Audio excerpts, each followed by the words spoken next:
Hey everyone, welcome to the NFL edition of the Daily Fantasy Flex podcast for October 26th, 2016, brought to you by FantasyLabs. I'm Matthew Freedman, the editor-in-chief, and I'm joined by regulars Adam Levitan and Peter Jennings on Twitter at Adam Levitan and CSURam88. And also joining the show is Drew Dinkmeyer at Drew Dinkmeyer. He's a daily fantasy sports writer for Daily Roto and the winner of the 2014 week. Actually, which week was it? Week 5? No, it was late in the season. Week 14? I think it was week 14 or week 15. It was late in the season. It was December. Yeah, but the Millionaire Maker, let's say the week 15 Millionaire Maker of 2014. Drew, how's it going? Great. Thank you guys so much for having me on. Big fan of your guys' show and big fan of obviously Levitan and CSU. So happy to be here. Thank you. Yeah, it's awesome to have you here. How did week 7 go for you? It's been really good for me this year. I refined my process a little bit in the off season, and I've had a lot of success. I think part of that is probably positive variance with a lot of the chalkier plays going off. Because like Pete, I tend to play a lot of chalk, but it's been great. I haven't had a losing week yet, so fingers crossed. I haven't had a big GPP sweat yet, so that's kind of what I'm waiting for.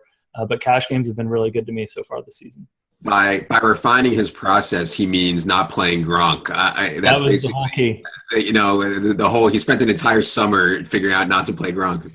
Yeah, it took me all summer, but I sat in an enclosed room for an hour a day, and I just strapped myself into a chair and I rolled Gronk footage of him blocking, and basically through that process, it was a difficult process, but I now no longer play Gronk in cash games, and it's very profitable. You know what, man? Like, even though he had a good game and like everybody saw his highlights last week, he had 4 targets. And like, I know Brady only threw 29 times or whatever, but like, that's the kind of stuff that concerns me with Gronk, like always paying 7,200 for him when like we know he can get 4 targets. But anyways, I'm getting ahead of ourselves. I'm sure we'll talk about him. Pete, Levitan, how'd you guys do last week? Go ahead, Pete. Another good cash game week. I bricked in tournaments across the board. Allen Robinson was a really bad call by me, but cash games are good. It's just been really amazing how well the chalk's done so far, and pumped to be doing this show here with Drew, who's got his Cubbies on. I have the Broncos shirt, so thanks again, Drew, for hopping on in the beginning of this Cubs series. So pumped for that, and hopefully week 8's another chalky weekend. Yeah, I mean, I thought for me, once the LaShawn McCoy situation became clear, it was like, all right, I'm going to play DeMarco Quiz and Spencer Ware, and I'm going to play 3 out of those wide receivers that we know that we liked. Hat tip to Dink for being on Golden Tate when I should have been the week before, but definitely was this past week in the same situation. So I thought it was really clear. I guess the biggest mistake I made was playing Vernon Davis over Jack Doyle, but I'll go to my grave saying that wasn't a mistake. So screw O'Doyle. Yeah, I mean, as far as mistakes go, Vernon Davis is one of the better types of mistakes he could have made last week. And Levitan, I have to say, you had another unreal game in terms of skill game propositions. After going 10-2 in week 6, you were 9-1 last week. You started out 9-0 before going with LaShawn over David Johnson as your final prop. So I don't know if that even counts because of the injury, but you'll take it. Anyway, for the season, you are now a red-hot 32-14. Pete is 28-23, and I am an efficient 18-12. Levitan, what is the key to your success besides taking value everywhere you see it and refusing to offer equity to anyone else? I don't even think that's true. I mean, a lot of the guests come on here and just propose outlandish lines. So I don't think Dink's going to do that. Like, Dink is probably the sharpest guy we've had on here. I don't think he's going to be sending out outlandish lines. So yeah. I was going to say, with those numbers, I might have to start my own brewery to be able to fund my one podcast appearance a year.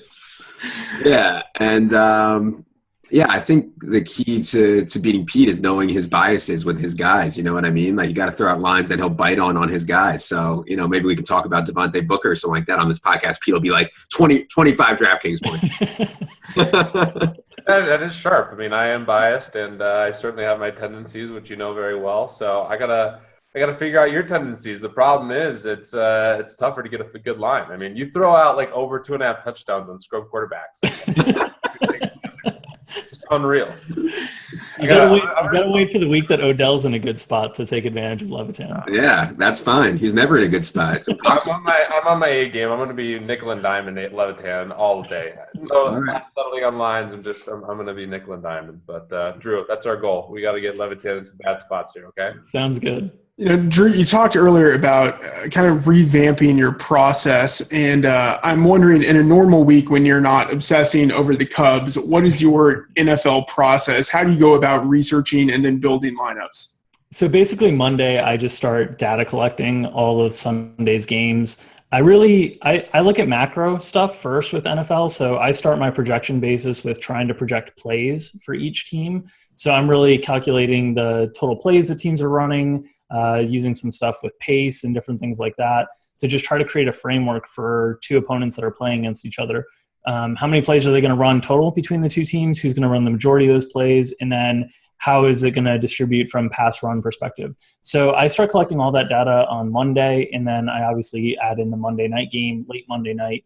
Tuesday is a day where I start working on all the macro stuff for me. So today I spent most of the day working on that shell of all the different games. How many plays are going to be run? Who's going to be in position to have a heavier run tilt, so on and so forth. And then Tuesday night, usually tonight, I start working on the individual players and start going through all of our baselines for market shares, for targets, and for carries, and for touchdown opportunities and different things like that. And then I start just going team by team and distributing them. It's fantastic stuff there. All right, let's get into the show. I'm looking forward to hearing stuff you have to say about players, given your process, really thorough process, similar to the one that I use, which I guess is sort of self-serving for me to say. It sounds like a really thorough process, but I mean, it seems like a great way to go about it. So we're going to focus mainly on roster construction and game theory. For previews of each game as well as positional breakdowns, check out our NFL dashboard that comes out on Thursdays. Drew, let's start with you. In terms of the chalky players, and especially those who are the guys you tend to prefer, who are the guys right now that you were thinking about locking into your cash game core? I think some of the guys that pop out on early runs, obviously Devontae Freeman getting the benefit of not having to compete for carries with Tevin Coleman this week, most likely. The Atlanta coaching staff has indicated they're going to take a pretty cautious approach with Coleman's hamstring issue, very different than the Bills coaching staff did with LaShawn McCoy. So I think we'll see a full workload for Devontae Freeman this week in a game that has the highest implied total or the highest total on the slate. Atlanta, one of the highest implied totals on the slate. A very good spot for him. And he's probably a guy that when he's getting all of that work, he's probably a guy that should be priced up near the David Johnsons and the Le'Veon Bells. Not quite as efficient, not quite as talented, but when he's getting that kind of workload. So I think he really pops out to me at a first glance. And then at a quarterback, I always like to look for a quarterback that I can pay down for. I like to look for home favorites with high implied team totals. And Jameis Winston is really standing out early in the week for me as a potential value quarterback to target. Yeah, that makes sense. In Levitan's ownership projections, he has Jameis Winston as the highest projected ownership on DraftKings. So I think he's right there with you. Levitan, Pete, any thoughts on those guys and other guys that you're eyeing? Yeah, I think it's pretty obvious the most popular stack of the week is going to be Jameis to Mike Evans. I mean, Mike Evans' price did not go up enough, and I think it actually went down on FanDuel, which is like insane, but it only went up 300 on DK up to 8,100. I mean, they're home against Oakland, who I think has shown talent at the cornerback position with David Amerson and Sean Smith. But like we've seen this before where talent doesn't necessarily equal like a matchup. Like Oakland, despite what they did to Allen Robinson last week, like their pass defense scheme, I think, is somewhat broken. So I think people are going to realize that. And Mike Evans, I have right now, Mike Evans over 30%. On DraftKings. I think he might be even higher on FanDuel considering where he's priced. I expect Julio to be very popular again. I don't expect Sam Shields back for this game for Green Bay, and we'll see on LaShawn McCoy. I mean, if they learned anything, like which I'm not sure they did, but they learned anything and he sits out, I assume that Mike Gillislee, who wasn't priced up enough, he's only 3,800 on DK. He'll be very popular if LaShawn McCoy sits. I'm having a hard time figuring out what people are going to think about the Seattle-New Orleans game because obviously we talked relentlessly on this show about the Superdome being the Coors Field of DFS, but I think people are going to be somewhat scared to use New Orleans guys against Seattle. So I don't know how that's all going to mix. I have a lot of guys. I have like Doug Baldwin and Jimmy Graham projected for pretty high ownership right now, but I don't have Cooks and Michael Thomas and those guys projected high for ownership right now. So we'll see how that goes. Yeah, I think that there's a lot of interesting points there. Quarterback definitely is going to be Jameis Winston for me. I think that's a really sharp call. Really love this spot here. Let down. Bortles was kind of a bad spot last week, or not a bad spot, but a situation where you're expecting more. And I hope Jameis can bounce back and have a really good game against Oakland at home, which I think is still a good spot. The one thing I was encouraged with Jacksonville in particular was that they were able to give Bortles a lot of time. And if Jameis gets time in this game, he should be able to absolutely destroy. And Mike Evans obviously makes a lot of sense. I think at the running back position, we'll see what value opens up. I'm curious your guys' thoughts on the Bengals running backs. Any love for Giovanni Bernard potentially, or Jeremy Hill in this spot? Drew, you're muted. Sorry, I think it's tough to consider any of those Bengals running backs in cash games on a week-to-week basis. So it's obviously a really good spot with Washington's run defense being one of the worst in the league, and Cincinnati playing at home and being a small favorite. But I struggle to consider those guys in cash. And I think the cat is out of the bag for Jeremy Hill from a tournament perspective after last week, where he was so good in a really good spot with low ownership, that I think the ownership will rebound this week a little bit. So I'm caught a little bit in between with the Bengals running game. Between the two, I like Jeremy Hill a little bit more, because I think this is a game where if Josh Norman is healthy, this is a game where Cincinnati might try to run the ball a little bit more effectively, because you imagine Norman would shadow A.J. Green. And that's the London game too, by the way. Oh, that's right. Another London game. How many? I for some reason, I'm on the wrong slate here. But, the other running back situation I think is interesting is the Jets with Forte and Bilal Powell. Forte obviously got 30 touches last week. I'm not sure if that's going to be even close to sustainable, considering after he got a lot of touches in week 2, he just saw a huge trend downwards in opportunity. So curious to see that opportunity split, but obviously it's a great matchup against Cleveland. Any thoughts on Jacquizz Rodgers? Still fairly cheap. Levitan has him projected fairly highly. I think 21 to 25%. Any thoughts on him? I mean, what is there to say? The dude's going to touch the ball 25 times, how can we ignore that? His price has come up to 5,800. I mean, it's just like, I wish they would make him, I wish I have a friend of the show, Andrew Wiggins, on here to rant about prices. I just wish they would make some of these guys that have a chance to see 25 touches a little bit higher. But there's definitely a lot of running backs to play this week. Like, you could definitely make a case for Spencer Ware at 6,800 against Indy, assuming Jamal Charles is still dead. So, but he's 1,000 more. So, I think Jacquizz will be very popular. And then finally, any thoughts on Matt Ryan? They're playing at home. It looks like that game could be fairly explosive. Green Bay's secondary isn't it's not horrible, but it's definitely the weaker in terms of run defense versus pass defense. Any thoughts there? I think Matt Ryan's a fine play. I'd be curious to see if we know anything on Sam Shields. That would be the big thing I want to see. I mean, he's been out for a long time, but I expect him back at some point here soon. One of the running back that I think we should mention is Christine Michael, but they really bumped up his price as well. So it's tough. We'll see where roster construction leads us with injuries. But, I think Matt Ryan, Julio Stack definitely makes sense in tournaments. And cash, we'll see with the injuries if that's a viable option. Mm-hmm. All right, well, let's talk about some of the players that we would maybe want to pivot to, or guys we'd want to use as leverage plays, and then guys that we maybe want to pivot away from, who we think will have some higher ownership. And Levitan, let's start with you. Who is it who's kind of caught your eye?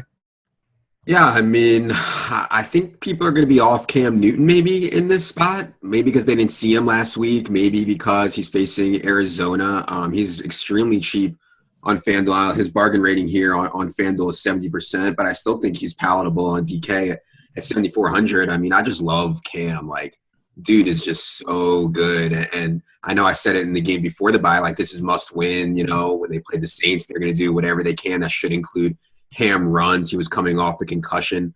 But now that they're 1-5, they're not just going to give up. I would assume they think they can make a run. So it should be another desperation spot where maybe he runs 8, 9, 10 times instead of the previous week we saw him where he was coddled to the point where he did run for a touchdown, but I think he was, I don't know. I mean, Pete and Dink definitely watched the game. It seemed like they were hesitant, or he was hesitant to run a little bit. I don't know if that was due to the concussion, but I mean, anytime you get Cam at, 8, 9, 7% or something like that, I'm in for sure. Love the Cam call. I think he's one of the guys that makes a ton of sense. At some point, Russell Wilson's going to get it going as well. I don't know. The leg, or the issue right now is he's not doing much with his legs, and certainly his injuries to his legs and all the rehab he's been doing, which I know Levitan absolutely hates. There's something going on, but at some point he's also going to break out. So I don't mind a Russell Wilson stack with Baldwin or Jimmy Graham, or even a riskier stack with like Tyler Lockett or something. I certainly think that makes a lot of sense in tournaments. I do think the more expensive quarterbacks will be lower owned. I think guys will naturally gravitate towards players like Jameis Winston this week. Yeah, one contrarian situation that I'm looking to is because he was so bad last night on Monday Night Football, and because the Lions defense has been so consistently bad all season. I think Brock Osweiler with either a Will Fuller or DeAndre Hopkins. Hopkins' price is finally starting to come down. He's not quite priced at that really elite wide receiver level that we saw early in the season. I think those guys are going to come with really, really low ownership. It's still a decent implied total, up around like 24 points for Houston. And Detroit's defense has been banged up all season without Levy and Ansah, and they just haven't been able to really stop anybody. They finally played decently last week against Washington, and Kirk Cousins still got his. So I think that's a really off-the-board contrarian for a really large field tournament. I'll be looking to the Texans as a potential contrarian stack. I got one more. Let me throw one more at you guys. They didn't know what was wrong with John Brown early in the year. Like, they had no idea, and he had this hamstring issue, and then all of a sudden they finally figured out he had this sickle cell situation going on. Sat out last week. Fully expect him to be back this week, and he says he's gotten it cleared up. He feels a million times better. Now he gets this Carolina funnel defense, which I think Carolina remains pretty stout up front, and that doesn't mean David Johnson can't run on them, but if Carson's going to get it going, I feel like he can get it going against this bunch of street free agents that the Panthers are throwing out there. And, I mean, John Brown was playing way ahead of Michael Floyd before the injury, so I think that John Brown, you might be able to get at like 2 or 3% and would make a lot of sense. It's kind of a shot in tournaments. Yeah, and on the opposite side of the ball, or not that game, but I do think Derek Carr on the opposite side of Jameis, who should be pretty chalky, makes a lot of sense. I think Amari Cooper is a good play there. The one issue you have in terms of ownership with running that stack is you probably want to run it back with Mike Evans, who's obviously a fantastic play, but he's going to be one of the most heavily owned players in the entire slate. So definitely some opportunity there. Might not be quite as leveraged as other spots, but I do think it's a good one. I'm curious what you guys are thinking about Ty Montgomery, and maybe it's possible someone was going to mention him later, but any thoughts on him? I mean, I think at some point he's basically the de facto running back, except they're not really giving him that many carries, but he got more carries last week than he got the week before. And in college, he actually was a guy who handled a decent number of carries, a versatile all-around guy. Any thoughts on using him in that game against Atlanta? Atlanta allowing so many points to opposing offenses. I like it. I mean, I love this kid at Stanford. He was basically the running back last week. Should see a lot of opportunity on DraftKings. His price, I think he's $5,300. So he's come up in price quite a bit, but I do think he's in a really good spot and should see maybe 15 touches, 20 touches. I mean, I'm not sure exactly what they'll do at running back. Adam, do you have any updates on like James Starks or any other situations that would impact his opportunity? Yeah, no, I mean, Starks and Lacey are out, but we could see Don Jackson come back. I don't know. And I do think they'll get Niall Davis more up to speed. Like, Niall Davis literally got to Green Bay on Tuesday before a Thursday game and was active. So, like, now they've had 10 days to get Niall up to speed. I feel like he will see work right now, assuming Jackson and Niall are both active. I don't think we can really project Ty Montgomery for more than 5 or 6 carries. I don't know what you guys think, but he'll certainly be involved in the short pass game, which is really just an extension of their run game. We know Niall's probably not going to be very good, and I really have no idea about Don Jackson. Yeah, I think that's what they'd prefer to do, though. I think they'd prefer to have Montgomery just be kind of their pseudo running back, and then Rodgers can throw the ball 50, 60 times a game, and they can move it 4.5 yards at a time. And I think Montgomery is basically like Jarvis Landry with with a few carries, and he's 5,300. I mean, the ADOT on the targets that you're getting, and you're getting almost 10 targets a game out of that position, I just think it creates a really, really nice floor. And I think that's one of the things that's going to be nice about the Packers when they're lacking kind of this big, beefy running back and Lacey around the goal line is you're also going to get a lot of receiving game touchdown equity. And if they just go to really extreme pass run mixes where they're throwing the ball like 80% of the time, they're not doing it down the field. They're doing it with short passes. So on a full PPR site like DraftKings, you can rack up 10, 20 catches between a two-man stack with Rodgers. And I think that's very viable this week, in the dome conditions in Atlanta. I think that's a great point about the PPR benefit. It almost helps you that they're not throwing it down the field. That's a really good point there. Let's talk a little bit about game selection. Pete, I almost don't even need to ask you. I feel like at this point I could have tattooed on my arm like what tournaments you play. But go ahead and tell us what you are eyeing this week in terms of GPPs.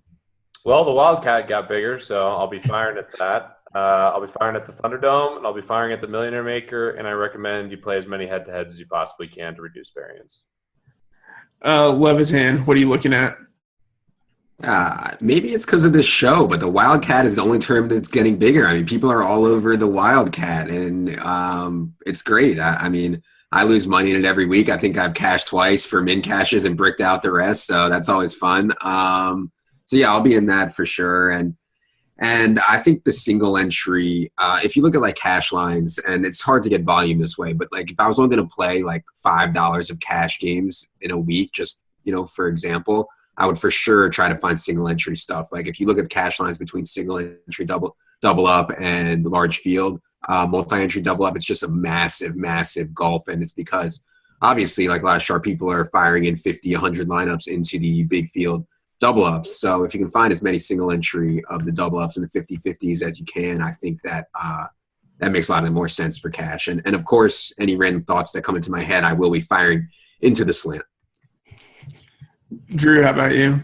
Yeah, I play mostly cash games, so I'm like 75 to 80% cash games, and mostly through those large double ups, I throw lots of trains in there. I'll usually run like 3 or 4 cash game lineups, and I'll kind of split them amongst those. I'll play as much head-to-head as I can fill on a week. For tournaments, I've been having fun kind of mass multi-entering the play action, the $3 tournament. It's got a payout structure that's a little bit flatter than some of the historically small dollar tournaments. And then I do like the slant. I throw usually like 10 to 15 in there that are like handcrafted lineups as opposed to sort of mass multi-entry where I'm kind of scripting up 100 lineups or so. And then the Wildcat's the expensive tournament that I play. So I'll usually throw in 3 to 5 in the Wildcat.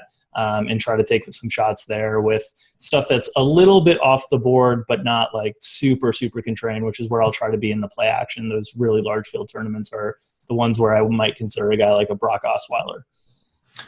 A quick kind of follow-up on this. So I remember after you won the Millie Maker, I think you had said that you might change some of your strategy a little bit in terms of how you're approaching your allocation, what games you're playing.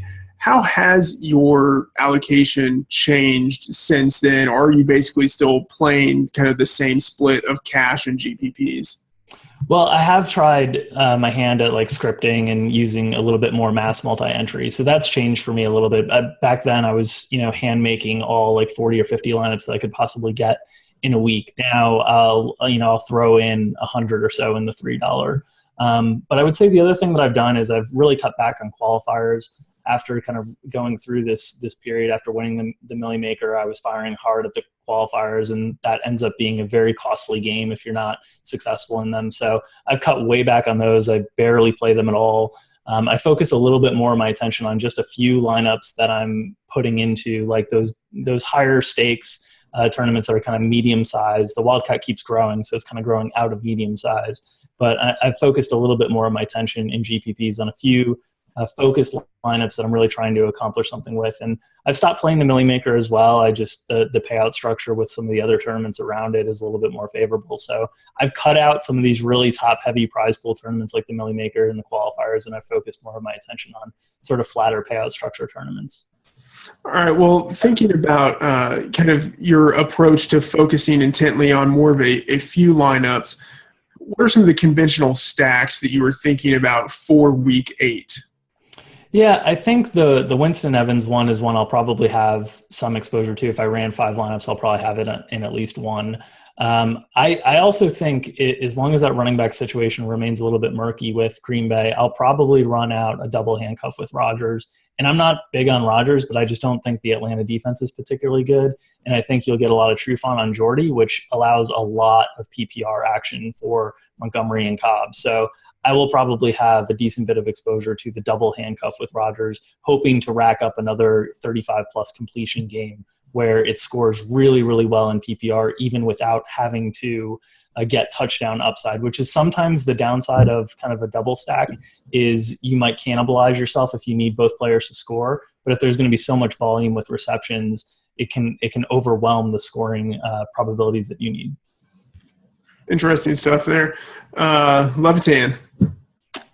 Yeah, so I think a conventional stack that people are going to run back is Luck to Hilton, and I'm pissed that I wasn't on it last week. I know Bales hit 4th in the Wildcat with Luck, Hilton, Doyle, and he got Luck at like 2% and Hilton at like 6%. And, I kind of have this bias in my head, like I'm never going to use Hilton when he's not on Indy's Fast Track in the Dome, and I prefer to use Luck when he's home too. So I think, a lot of people are like me, and they were just like, I'm not using Andrew Luck and T.Y. Hilton outside, even though T.Y. Hilton's seen as much volume as anybody in the league, even though the Titans run out guys like Parrish Cox in the secondary. It's like, I should have been on it. So I hate to maybe late to the party and get back on it. But, I think Kansas City leaving Arrowhead and having these gambling corners like Marcus Peters out there presents a good spot for the Luck Hilton stack to run it back. And maybe I should be playing Jack Doyle. I wrote an article today about how Jack Doyle was used. It's just amazing to me that, like, they've had Dwayne Allen for 5 years, and there was games when Kobe Fleener wasn't out there. There were games this year.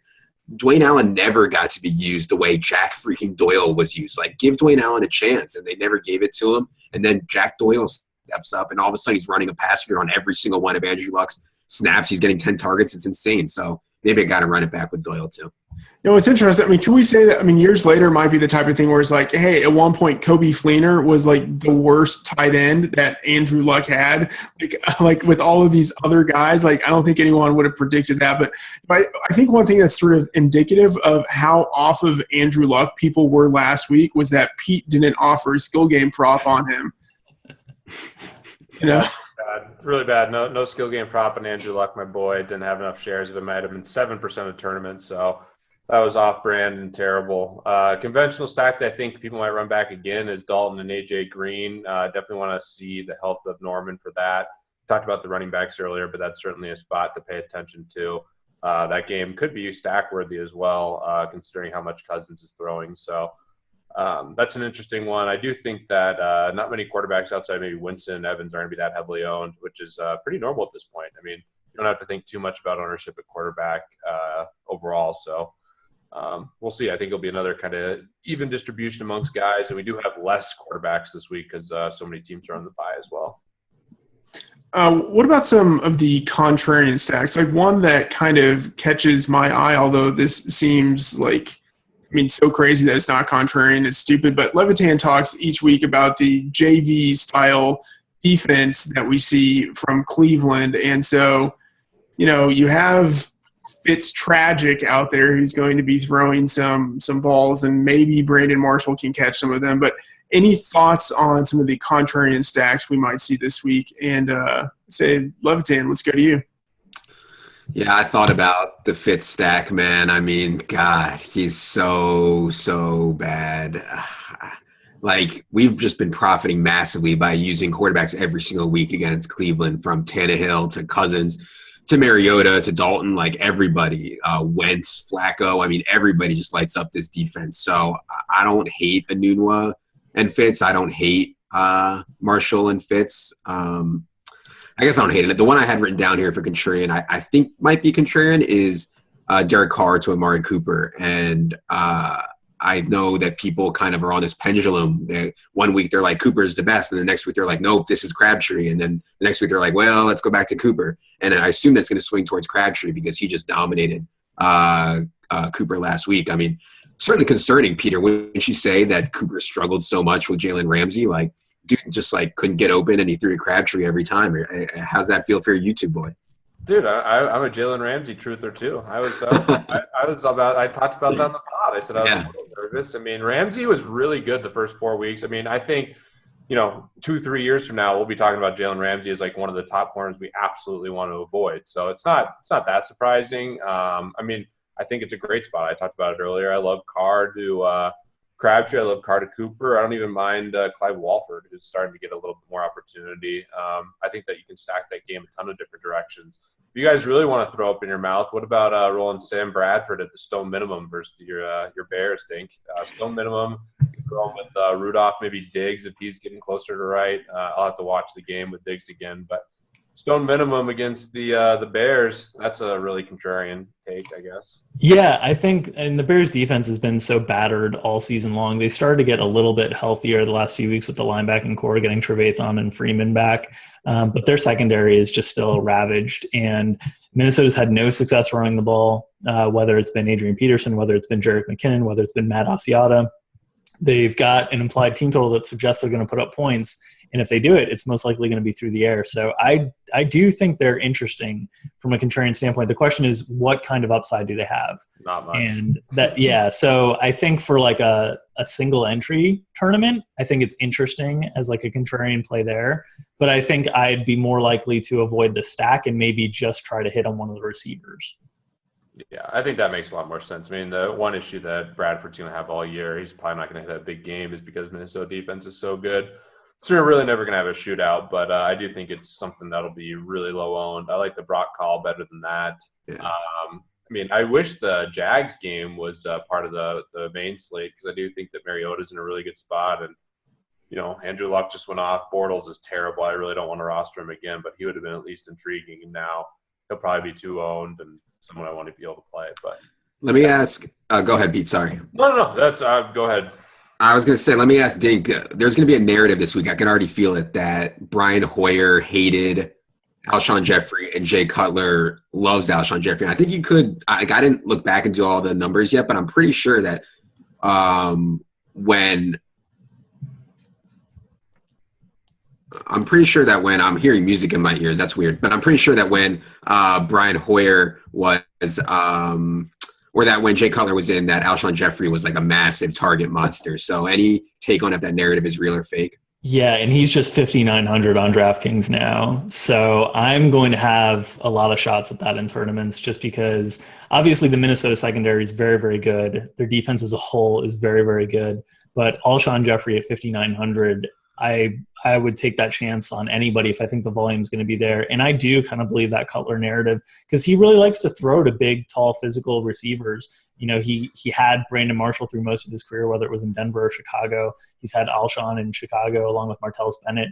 And he just loved peppering those big guys. Whenever one or two of them were out, it was always the other big guy that was kind of soaking up all the targets. It wasn't the little slot receivers. They don't throw to their backs. He's not going to throw to their backs a ton with Langford or Howard or Carey, whoever's kind of in there. So I think at 5,900, Alshon's really interesting in tournaments. Yeah. Drew, do you have any other contrarian stacks that you are eyeing for this week? I feel so dirty, but I really think Houston is going to be the one that I'm going to be on in tournaments. There's a lot of big play upside there. I think there's a lot of volume in that game. I think the game will play fast because Detroit's a team that doesn't play a lot of ball control because they throw the ball so much. So it's tough to find spots that I feel really good about. The only other one I could say, and it's hard to even think of it as contrarian, but Adam kind of brought it up earlier, is I think people aren't going to know what to do with the Seahawks. And as a result, I think the ownership's going to be lower than it should. And so I'm going to pick my spots there, whether it's Graham, whether it's Lockett, whether it's Doug Baldwin. I think there's spots there to take chances on with Russ. I agree with Pete, though. I just wish we saw some semblance of Russ willing to run the ball, and we just haven't seen it at all. And that really starts to impact the upside when looking at his price tag, because it's right in that range with Cam and Matt Ryan and all these other top-tier quarterbacks. So for me, it's probably going to be picking on the receiver targets, but I'll probably be pretty overweight each of those wide receiver targets relative to the field. I'd like to get some more feedback on the other side of that game. What to do with the Saints. Obviously, Drew Brees at home is one of the best quarterbacks in the league, but he's facing one of the top secondaries in the league, one of the top defenses in the league just in general. So it's, I mean, sort of like this matchup of strength on strength. Any thoughts on what we will see there, and then also on what the ownership, what the market might be for the players in that game? Is it Snead week, Adam? Cooks, Every baby. week is Snead week. Cooks. I don't know, and that's gonna like paralyze people. I really don't know. Like I really don't know A, whose week it is for the Saints, and B, how successful they'll be. Like I don't think there's like a 400-yard 3-touchdown game in Drew Brees in this spot against Seattle, even though he's at home. Like I don't think that's within the range of outcomes. Do you? I don't. So I think you're going to have to hit right on a receiver. I think the only thing that I'm comfortable with is I think Michael Thomas's ownership is going to outpace his projection for me. So for me, it's then if I'm going to take a chance on the side, it's going to be taking a chance on Snead or Cooks. Snead as an inside receiver, that's historically where you've been able to attack the Seahawks defense, and then Cooks as a smallish receiver that you can get in the screen game and different things like that. That has historically given the bigger Seattle secondary a little bit more concerns. I'm leaning towards Snead as the guy who can kind of act as the chain mover.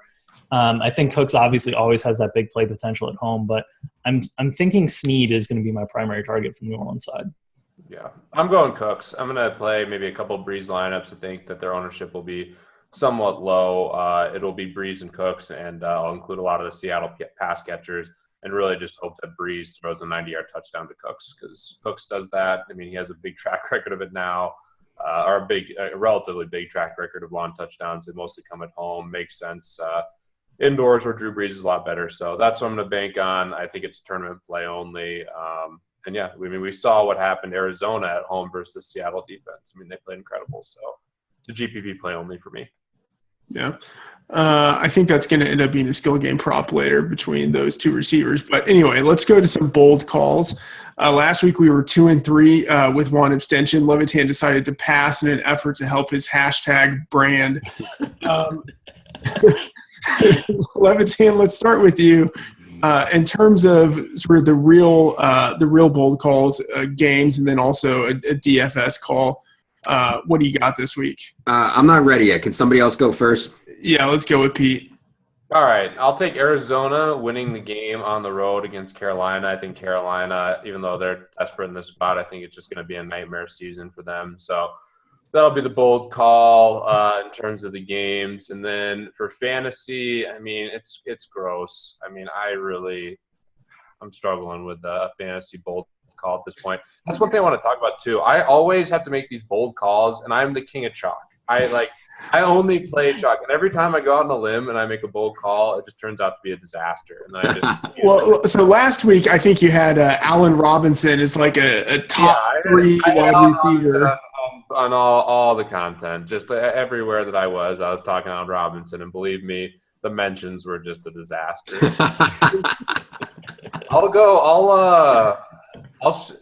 trying to think of what I can. I won. Do we need to come back to you? Come back to me on the DFS call. Like, I don't feel good about any of these. I want to tell you to play the chalk. That's like really like don't make any bold calls. Just play the chalk. All right, let's go. It's been profitable this year. So I would say my bold real life football call is that Aaron Rodgers isn't good anymore. That he's basically Joe Flacco, which I got assaulted with by my Daily Roto brethren when we had a company retreat 2 weekends ago at my house.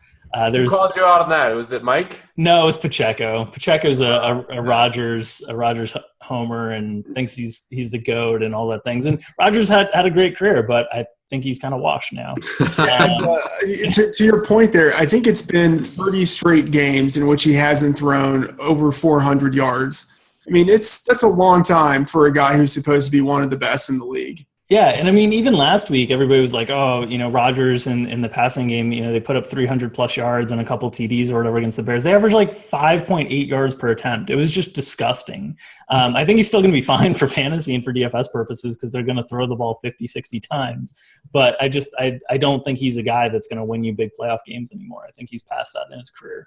My bold call for DFS this week, I can't believe I'm going all in on this Texans offense and Brock Osweiler, but I think Brock Osweiler is a top 8 quarterback in fantasy scoring this week. Yeah, I like that. That is bold. It makes so much. I looked at it too. I mean, I wrote down Fuller and Nuke on my sheet here. I mean, it's like we've been using guys against Detroit all year, and this is such a good spot. I mean, think about where Brock has failed. Brock has failed against New England. Brock has failed against Minnesota. Brock has failed against Denver. Like, who doesn't fail in those spots? So, I mean, if we're willing to throw those games out, I think it makes a lot of sense. So, I'm going to be on that for sure. For my NFL bold call, I mean, you guys know my brand. I need some home dogs. I don't see that many. I think one that maybe we can go back to is the Bears showing up. Do we think that the players like want to play for Jay Cutler, or would they rather have him like on the sideline smoking a cigarette? Because like it would concern me to be on the Bears and then because a lot of times I thought like the Jets were really going to get a spark with Geno coming in. You know, when a team's not playing well, you change quarterbacks. It gives a team a spark. That just happens all the time. But it won't happen if the team doesn't want to play for Cutler. So I don't know. I'll stay away from my bold call, but I don't know if I'm going to actually end up playing it. And DFS bold call, give me John Brown for not 1 but 2 touchdowns against this really bad Carolina secondary and one of the bigger funnel defenses in the league in Carolina. So I wanted to hop on that John Brown note because Jerron Brown got hurt, which is great for not great for Jerron Brown, but really great for like, data providers and not having to worry about sorting through which J Brown you have on a given week. So I'm glad that we're down to 1 J Brown. But I was also thinking JJ Nelson. If John Brown isn't able to play his full complement of snaps, he's the stone minimum, to quote Adam Levitan, at 3,000. And another situation where a guy just who can hit it all on one big play because they basically run a ton of deep routes for him. So I think he's kind of interesting in tournaments as well. So I try not to roster guys who weigh like 160 pounds or less, and I'm pretty sure JJ Nelson weighs like 155. So that's going to be hard for me, but the dude can flat out fly for sure. Well, that's kept you off of Tavon Austin for a good amount of time. Oh, yeah. That's been profitable. Oh, yes. Tavon. Yeah, I realize when I talk about football, I say the word stone about 15 times. Yeah. It's just an utter disaster. How did this happen?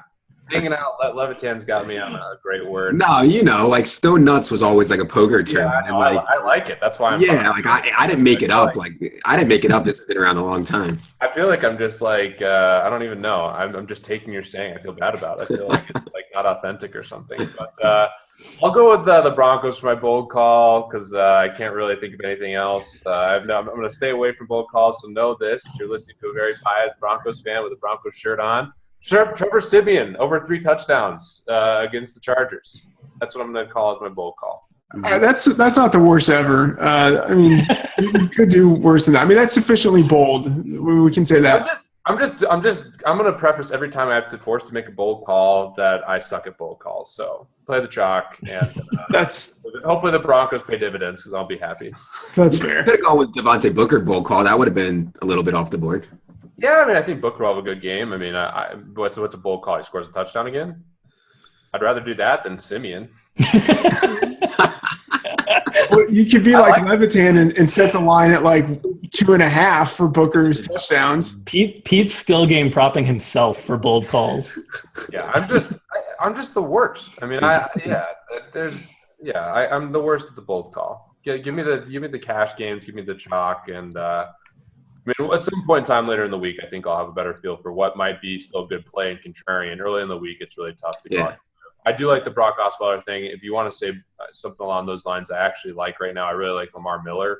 Not sure how owned he'll be, but he's getting a lot of opportunity. Yeah. So. We should watch his injury situation too. Looked like he got banged up last night. Yeah, just to remind everybody, like I feel like people listen to this on like Friday, and like just as a warning, we're recording this on Tuesday. Like I'm sure Pete's opinions and Drew's opinions and my opinions could change by then, but this is our initial take.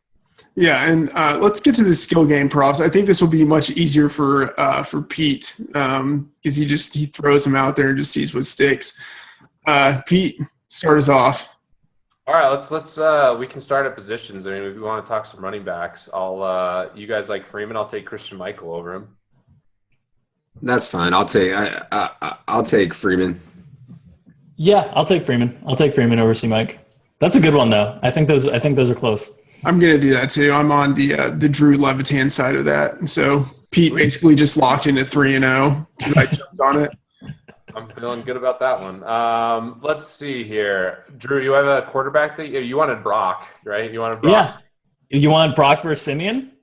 Oh, come on. See, that's sharp coming in. I'll take Alex Smith versus Brock. Alex Smith versus Brock. Okay, yeah, I'll do that. I'll take Brock. I think that's pretty equitable. Yeah. Levitan's just lurking over there, waiting for his chance. Why don't you throw out something there, buddy? All right. I won't stick to position, but I'll take John Brown over 70 yards. I mean, yeah, I'll bite on that. Sure. I'll take the under. Sure, hedge life, because I'll probably have some John Brown. So yeah, I'll take the under on that too. Coors Lights. Wow, baby.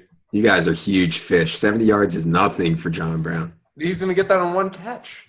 How about anybody want? I'll take Willie Snead over 65.5 yards. Sure, you can have it done. I'll take the under on that one. I kind of agree with Dink here. Yeah, it's fine. I do too. I'm treating the guests well here, boys. gotta get in there. There's going to be a lot of beers at this AJ Green versus DeAndre Hopkins dinner. Yeah, There's going to be a lot of six-packs exchanged. We didn't get this enough in the beginning, and I wanted to mention two things that I had missed in the previous part of the show. One, I could have actually mentioned a new game that DraftKings is running. They're running this 3-sport survivor tournament that starts off NFL, goes to NBA, into hockey. So for degenerates out there like me, that's a great tournament to play. Number two, the real skill game prop, and Drew and I have a very expensive dinner on it. I took DeAndre Hopkins at the beginning of the year, and Drew took AJ Green. I have about 3% equity. Drew has he has all the outs except for one. I'm drawn to the one outer on the river there. So yeah, basically, I'm just investigating Denver restaurants every week instead of worrying about AJ Green's stat line. That's pretty much where we're at now. I'm just playing AJ Green every single week, so the pain is not and fading Hopkins. So yeah, let's a couple other ones that I'll throw out there real quick. I'll take Denver defense versus. You guys want to take two defenses? Yeah. Didn't we do this one last week, Freedman? Yeah, we did. And what was the result? Do you know? You know, it's funny that you mentioned that because of the game last night. That was the one I haven't looked back to see how that finished. All right, I'll take Jets defense, and I will take you mean Jets defense, and you know what? God, I was gonna say Browns, but I can't do that. Give me Jets defense, and I will also take the Patriots defense. Drew, you want this as a equity? This first one. Yeah, Minnesota. It's not total points. It's not total points. It's just whichever one finishes higher. It's Minnesota and Titans. Yeah, good call. I'm going to do Minnesota and Jets. All right, baby. Leverage on the Broncos. I wasn't even looking at the other slates. Obviously, Minnesota and the Titans are the lock on the non-main slate. Yeah, I wanted to make sure. I'm not letting you switch, buddy. It's fine. I'll stick with it. All right, Levitan, throw something out there, buddy. You take one guy versus a couple guys or something. Yeah, I'll give you guys some equity. I mean, just out of pure hate, I'll take Jack Doyle, and you can have two guys under 3,500. I'm in with Charles Clay and Cameron Brate. All right. Yep. I'm taking Cameron Brate. Charles Clay is interesting. I wonder what did Barnage finish with last week? He had a good game. He had like 6 or 7 catches. 6 for 67 or something like that. Ooh, no. I'm going to take Kyle Rudolph and Cameron Brate. How much is Rudolph? 3,500. All right. Yeah, I'd say 11 targets last week. Feeling pretty good about that one. Yeah. Do we know anything on Jordan Reed? He's been cleared to practice. He has not been cleared by an independent doctor. So whatever sham the NFL is running now to get guys cleared, he still has to clear it. And the game's in London, so we'll see if he makes the trip or not. Okay, sure. I'm going to do Brate and Barnage on that. How big are you on Doyle? Can I get another Doyle versus cheap? I was trying to. I hate Doyle. I was trying to give you guys. Why? Who else do you like? Who else do you like cheap? Well, I mean, for my Brock stacks, CJ Fedorowicz. Yeah, I have him on my list. The problem is when I roster CJ Fedorowicz, which I thought he was in play for sure on the 2-game slate, like every time they throw to Ryan Griffin or It's Steven, very confusing. I'm just like, it's confusing and it's painful because Yeah, like Steven it's Anderson's healthy now, and I know my friend Josh Norris is really high on Steven Anderson and Griffin's out there. So, but Fedorowicz is only 2,800. So Yeah, this is a good week to fade Doyle in tournaments for other cheap tight ends because there's a lot of them. There's a ton of them. And I think there's the potential with Houston and Ali back for Kansas City. There's a potential that they ask the tight ends to block a little bit more to protect that line. We forgot to talk about the mega chalk at tight end. I mean, Jimmy Graham revenge narrative / homecoming narrative / playing as well as any tight end in the league narrative. In the Superdome narrative, like I could see Jimmy Graham being, let me see what I have him at now, but I have him at 21 to 25. I could see that getting higher if some value opens up because he's only 6,100. Like I think, like who would you take just straight up Graham versus Gronk in this spot? Ooh, I'd take Gronk over Graham. All right, book it. I'm in. I'll take Graham. I'll take Graham. Strolling down Narrative Street. Okay. Yeah. I would Although take New England's team total is very high. That is I'm going to take Gronk. Yeah, Gronk smashes. +2 versus you two. Gronk. What about Gronk narrative? He's got to get his 69th touchdown. that is also a very sharp point by Dink. He's a sick puppy. So I'm talking about Superdome. I'll take some action on Drew Brees if people are interested in that, but don't go above 7,000. I'll take Matt Ryan. Yeah, that's what I was going to say right away. I'll take Matt Ryan over him. Yeah, I should have said not 7,000. Stupid. I'll pass on that. I'll double down. Just enough. I'll double down with you, and I'll give you even more equity. I'll take Jameis Winston over Drew Brees too. Ooh. So Yeah, I mean, the thing is, I look at that and I'm like, yeah, I'd probably take Winston too. No, you got. Want that? I'll take Breeze. I'll take Breeze over Winston. Yeah. Okay. I'll take Breeze too over Winston. All right, load up on the chalk. I like to see. All right. I think we haven't really hit many wide receivers in skill games. What about we have Evans, AJ Green, and Julio? Like, what are you guys thinking out of those guys? So that's one thing I was going to say. In a guy that I'm very comfortable fading in tournaments this week is going to be Julio. And it has nothing to do with Julio himself. It just has to do with that price tag at 9,600. It doesn't, at least early in the week, I don't see a lot of obvious value popping. So I think it's going to be a more costly week for paying all the way up. So I don't know what I can come up with like on a point per dollar basis, but I like Mike Evans and I like Cooper on a point per dollar basis better than Julio this week. I'm gonna get some action on Cooper because that's my boy. I got to get some stuff on Cooper. I will take. I would do this. I'll take Julio and Cooper to have their combined points. Julio and Cooper versus Evans and AJ Green. You want that, Drew?